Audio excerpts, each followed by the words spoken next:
కన్నులు విప్పిన చాణక్యుడు తల్లి భరత మాత కన్నా పరదేశ భక్తుడు కదులెప్పై దేశాన్ని కాపాడే సైనికుడు జయ హో జయ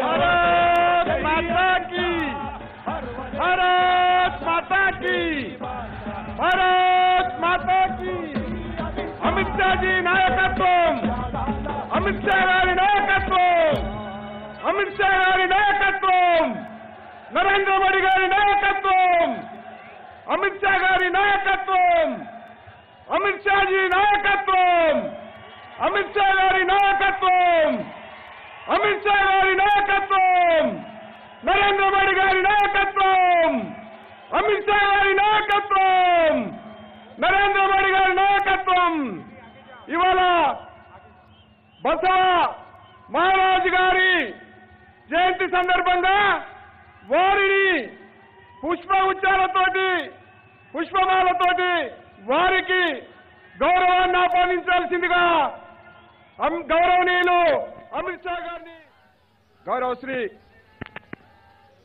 గౌరవశ్రీ మాన్యశ్రీ హోంమంత్రి వర్యులు అమిత్ షా గారిని మాట్లాడవలసిందిగా మనవి చేస్తా ఉన్నా.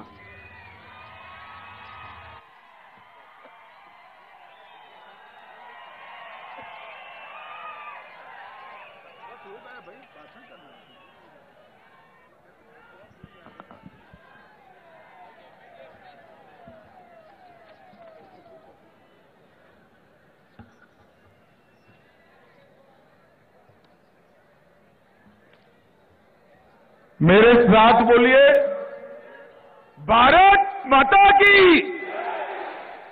क्यों भाई ऐसी आवाज नहीं चलेगी? चेवेल्ला वालों, इतने समय के बाद आया हूं। तेलंगाना में भाजपा सरकार बनानी है या नहीं बनानी है? तो ऐसी आवाज से नहीं बनती है। मोदी जी दिल्ली में है, वहां तक आवाज जानी चाहिए। मेरे साथ दोनों हाथ उठाइए, अंत तक सभी लोग उठाए, विजय के संकल्प की मुट्ठी बींचे और प्रचंड आवाज से बोलिए, भारत माता की, भारत माता की। मंच पर उपस्थित हमारे जुझारू प्रदेश अध्यक्ष श्रीमान बंडी संजय कुमार जी, मेरे मित्र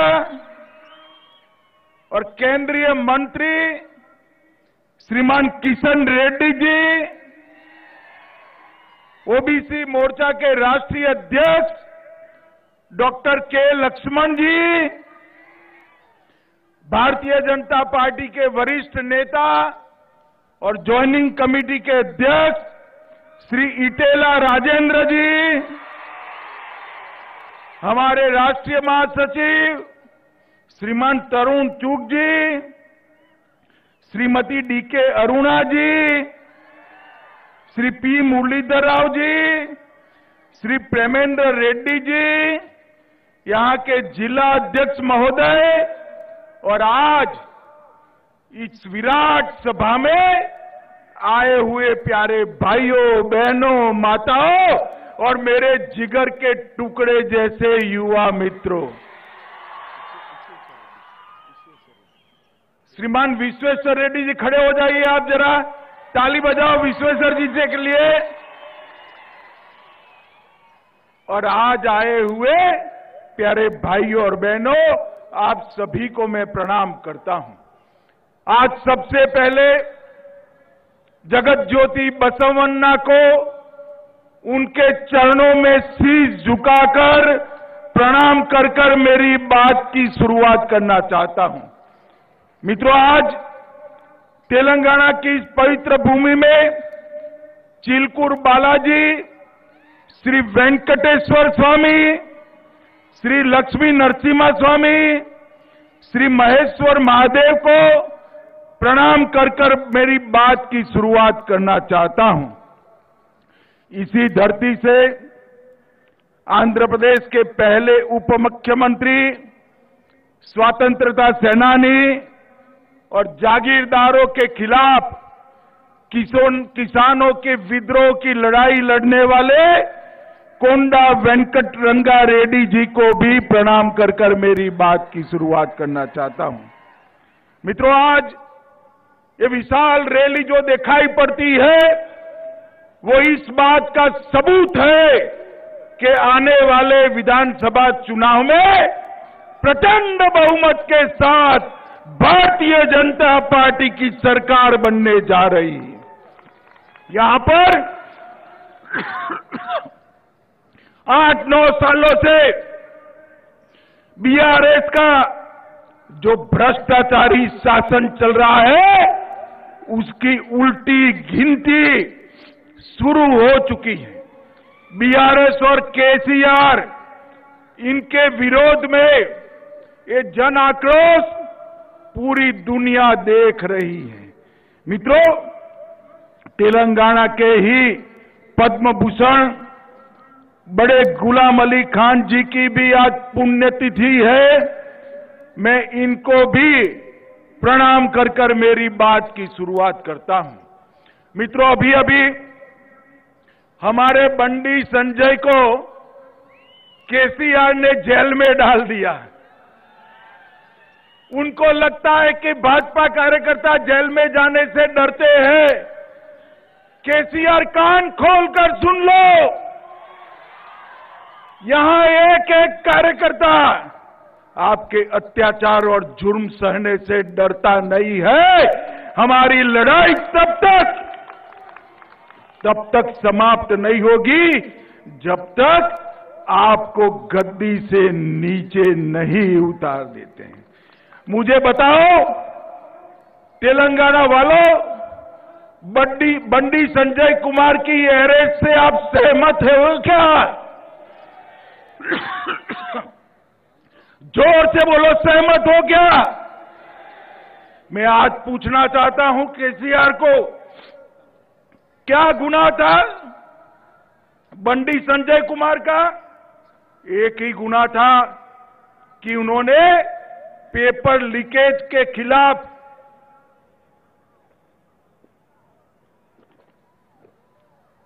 युवाओं के अधिकार के लिए आवाज उठाई। आपने बंडी संजय कुमार को जेल में डाल दिया, 24 घंटे भी नहीं रख पाए। 24 घंटे में कोर्ट ने बेल देकर रिहा कर दिया। हमारे नेता विधानसभा में एटेला राजेंद्र जी बोलने को खड़े हुए, तुरंत उनको आपने गृह के बाहर कर दिया। क्या समझते हो कि आप बोलने नहीं दोगे तो हम तेलंगाना की जनता को हमारी बात नहीं करेंगे? वहां तो विधानसभा में आपने रोक लिया। आज लाखों लाखों लोग भारतीय जनता पार्टी के समर्थन में खड़े हैं। आप कुछ नहीं कर सकते हो। माताओं, भाइयों, बहनों, यहां की पुलिस का कंप्लीट पॉलिटिसाइजेशन हो चुका है। प्रशासन का संपूर्ण राजनीतिकरण हुआ है और वेलफेयर स्कीम भी जो मोदी जी भेजते हैं नीचे तक नहीं पहुंचने देते हैं, नीचे तक नहीं पहुंचने देते। मैं तेलंगाना के गरीबों को कहना चाहता हूं कि अब वो दिन दूर नहीं है। केसीआर कितना भी कर ले, वो आपको मोदी जी से दूर नहीं कर सकता। आने वाले चुनाव के अंदर प्रचंड बहुमत के साथ भारतीय जनता पार्टी की सरकार बनने वाली है। मित्रों, राज्य में युवाओं के साथ अन्याय हो रहा है। एसएससी का पेपर लीक हो रहा है।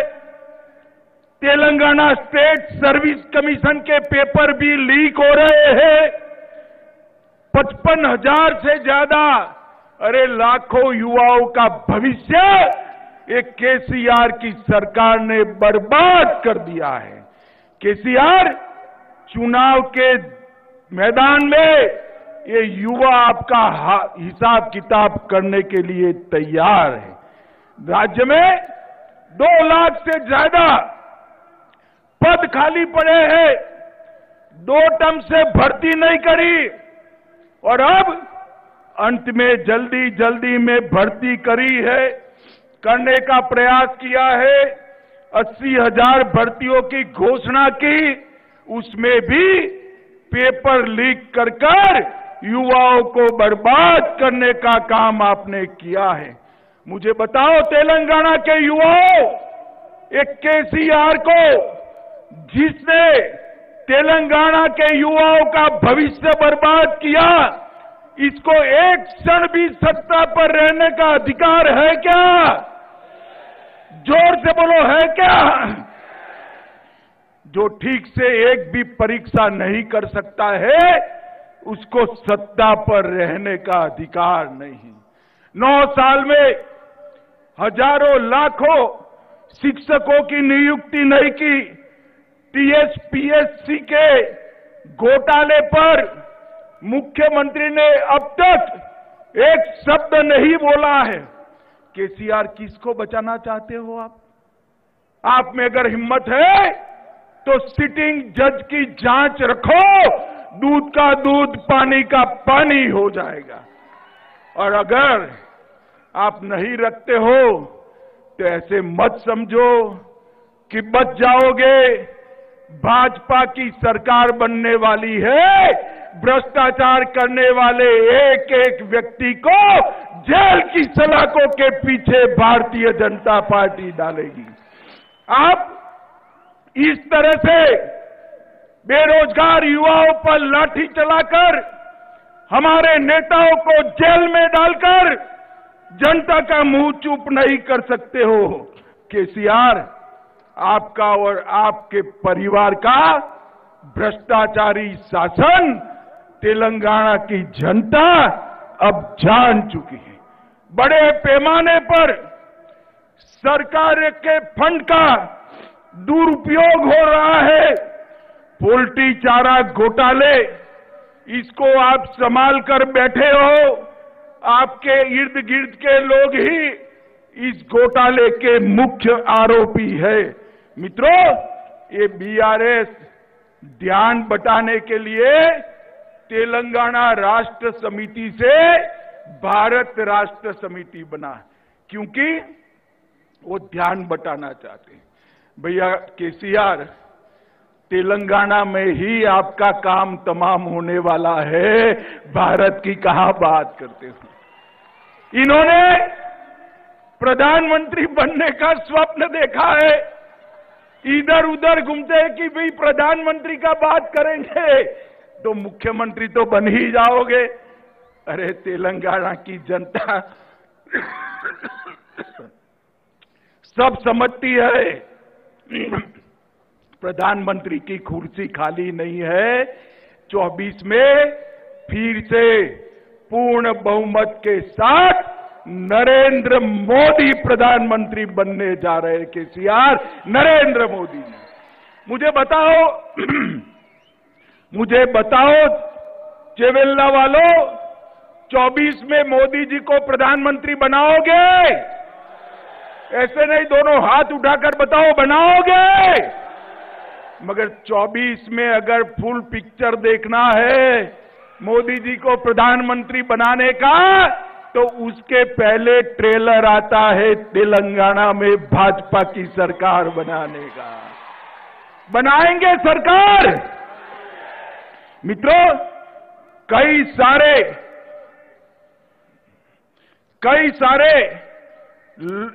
प्रोजेक्टों में भ्रष्टाचार की गंगा बहाई है। इन्होंने तेलंगाना को अपने परिवार के लिए एटीएम बनाकर रखा है। मगर अब तेलंगाना की जनता जागरूक हो गई है और मैं तेलंगाना की जनता को कहने चाहता हूं, निर्लज्जता के साथ, कोई शर्म के बगैर ओवैसी के एजेंडे पर एक केसीआर चलते हैं। वो तेलंगाना का स्वतंत्रता दिन भी नहीं मनाते हैं। मुझे बताओ, सरदार पटेल ने तेलंगाना की रचना की, निजाम को भगाया, तेलंगाना स्वतंत्रता दिन मनाना चाहिए या नहीं मनाना चाहिए? जोर से बोलिए, मनाना चाहिए या नहीं मनाना चाहिए? मैं आपको वादा करते जाता हूं, मोदी जी के नेतृत्व में भारतीय जनता पार्टी की सरकार बनाइए। हैदराबाद में परेड ग्राउंड में पूरी दुनिया देखे ऐसा तेलंगाना स्वतंत्रता दिन हम मनाएंगे। हम नहीं डरते हैं मजलिस से। मजलिस आपके लिए मजबूरी है, भारतीय जनता पार्टी के लिए नहीं। तेलंगाना सरकार तेलंगाना के लोगों के लिए चलेगी, ओवैसी के लिए नहीं चलेगी। मित्रों, 2 बेडरूम हॉल किचन की स्कीम में भी माइनॉरिटी का रिजर्वेशन किया, संविधान विरोधी मुस्लिम रिजर्वेशन शिक्षा में किया और कई सारी बातें की। मैं यहां कहकर जाता हूं, भारतीय जनता पार्टी की सरकार बनेगी तो एक गैर संवैधानिक मुस्लिम रिजर्वेशन को हम समाप्त कर देंगे। ये अधिकार तेलंगाना के एससी, एसटी और ओबीसी का है, वो अधिकार उनको मिलेगा और मुस्लिम रिजर्वेशन को हम समाप्त कर देंगे। मित्रों, बीआरएस का चुनाव चिन्ह क्या है भाई, बताओ तो जरा, क्या है? कार है, कार। ये कार का स्टीयरिंग किसके पास है? किसके पास है? किसके पास है? अब स्टीयरिंग मजलिस के पास है तो कार की दिशा अच्छी हो सकती है क्या? हो सकती है क्या? अरे कमल को वोट दीजिए भैया, कमल को वोट दीजिए। कमल पर बैठकर महालक्ष्मी, वैभव लक्ष्मी तेलंगाना में उतरेगी। ये कार का स्टीयरिंग, ये कार का स्टीयरिंग मजलिस के पास है, ओवैसी के पास है। वो तेलंगाना का भला नहीं कर सकती। ये नक्शा भी बनाते हैं भारत का तो उस पर कश्मीर आधा दौड़ते, आधा कश्मीर बताकर आपने भारत का अपमान किया है। मजलिस को खुश करने के लिए इसका तेलंगाना की जनता आपसे जवाब मांगेगी। मित्रों, मोदी जी ने तेलंगाना के लिए ढेर सारा काम किया है। 8 साल में हाईवे की लेंथ 2 गुनी कर दी है। लगभग 1 लाख करोड़ रुपया तेलंगाना के हाईवे के लिए खर्च किया है। हमने यहां पर रैली के ठीक बगल में हैदराबाद बीजापुर हाईवे के लिए पैसा दिया था, मगर तेलंगाना ने, केसीआर ने भूमि अधिग्रहण नहीं करा। वो 5 साल लेट हो गए और जो केवल की जनता को जो फायदा मिलने वाला था वो नहीं मिला है। मित्रों, भारतीय जनता पार्टी की सरकार, मैं कांग्रेस वालों से और केसीआर से पूछना चाहता हूं कि जब हमारी सरकार बनी, केंद्र में मोदी जी आए, उसके पहले के बजट में तेलंगाना को क्या मिलता था? Tax revolution, grant in aid और फाइनेंस कमीशन की ग्रांट, तीनों मिलकर तेलंगाना को 30,000 करोड़ रुपया सिर्फ मिलता था। कितना मिलता था? सिर्फ 30,000 करोड़। और 22-23 में मोदी जी ने 30,000 करोड़ से बढ़ाकर 1,20,000 करोड़ रुपया तेलंगाना को दिया है। मगर ये पैसा आपके क्षेत्र में आता है क्या? आता है भाई? दिखाई पड़ता है? कहां जाता है? कहां जाता है? आप समझ रहे हो, ये भ्रष्टाचार की भेंट चल गया है। एक बार भारतीय जनता पार्टी की सरकार बना दो, मोदी जी 1 रुपया भेजेंगे, तेलंगाना सरकार 25 पैसा ऐड कर 1 रुपया 25 पैसा तेलंगाना की जनता के पास भेजेगी। तेलंगाना की जनता के पास भेजेगी। 3 सालों में कैपिटल इन्वेस्टमेंट स्कीम के तहत, ग्रामीण इंफ्रास्ट्रक्चर के तहत नाबार्ड द्वारा 16,000 करोड़ रुपया दिया है। रेलवे के तहत 31,000 करोड़ रुपया नए प्रोजेक्ट के लिए हमने दिया है। रामगुंडम फर्टिलाइजर प्लांट 6200 करोड़ रुपए की लागत से हमने बनाया है। Hyderabad multi modal transport system का विस्तार शंकरपल्ली से आगे बढ़ते हुए विकासाबाद तक करने का काम ये भारतीय जनता पार्टी की सरकार करी है। बोलारम, मेडचल और फलकनुमा उम्दा नगर के बीच एमएमटीएस के दूसरे चरण का शुभारंभ हो चुका है। 13 नई एमएमटीएस सेवाओं का शुभारंभ हुआ है और अभी अभी मोदी जी ने जोर से तालियां बजाना कॉटन के किसानों के लिए तेलंगाना में मेगा टेक्सटाइल पार्क देने का काम हमारे नेता नरेंद्र मोदी जी ने किया है।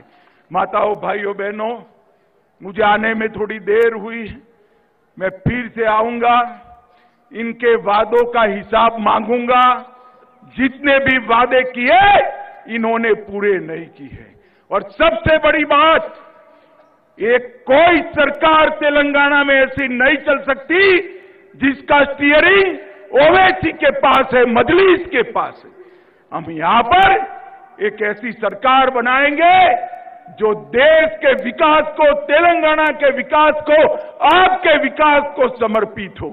और मित्रों, मैं एक बार फिर से कहना चाहता हूं केसीआर को कि आप हमारे कार्यकर्ताओं को जेल में डालोगे, पुलिस से लाठियां पिटवाओगे, मगर भारतीय जनता पार्टी का कार्यकर्ता डरने वाला नहीं है। केसीआर, हम तो पैदा ही विरोध पक्ष में हुए हैं, हम आपसे नहीं डरते हैं। ये जुर्म करना बंद करो, जितना समय बचा है उतना समय जनता का भला करो। ये पेपर लीक की जांच हाई कोर्ट के सिटिंग जज से कराइए और युवाओं के अधिकार को सुरक्षित करिए, वरना हम आने के बाद जब जांच कराएंगे, जिन्होंने भी युवाओं के भविष्य के साथ खिलवाड़ किया है, चुन चुन कर उनको जेल की सलाखों के पीछे डालने का काम ये भारतीय जनता पार्टी करेगी। मुझे बताओ चिवेल्ला वालों, भारतीय जनता पार्टी की सरकार बनानी है क्या? जोर से बोलो, बनानी है? पूर्ण बहुमत की भाजपा सरकार बनाओगे?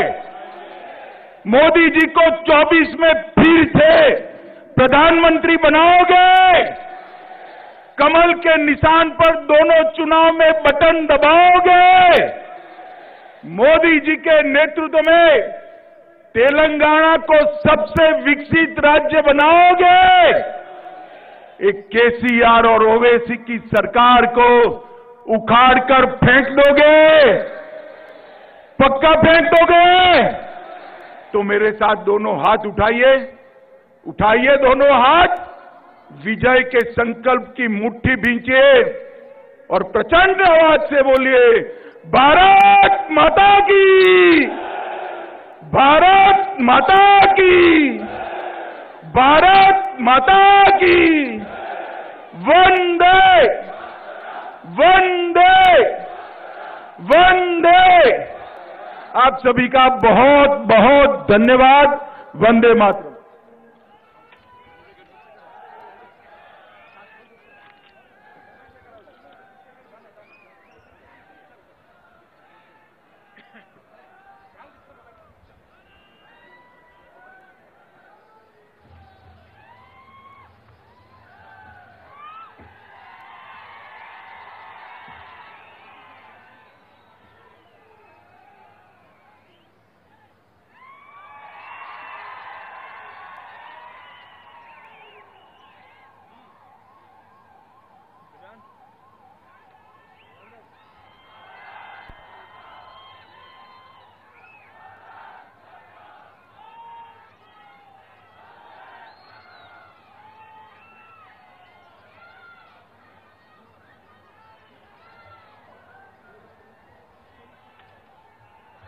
పార్లమెంటు జాయింట్ కన్వీనర్ అనంతగౌడ్ గారిని వందన సమర్పణ చేయాల్సిందిగా విజ్ఞప్తి చేస్తా ఉన్నా. ఈరోజు చేవెళ్ల పార్లమెంటులో ఈ తెలంగాణ రాష్ట్రంలో మొట్టమొదటి బహిరంగ సభ. ఈ బహిరంగ సభకు ఇప్పుడు మన అమిత్ షా గారు సర్దార్ వల్లభాయ్ పటేల్, అభినవ సర్దార్ వల్లభాయ్ పటేల్ అయినటువంటి అమిత్ షా గారు విచ్చేసినందుకు ధన్యవాదాలు చెప్తా ఉన్నాం.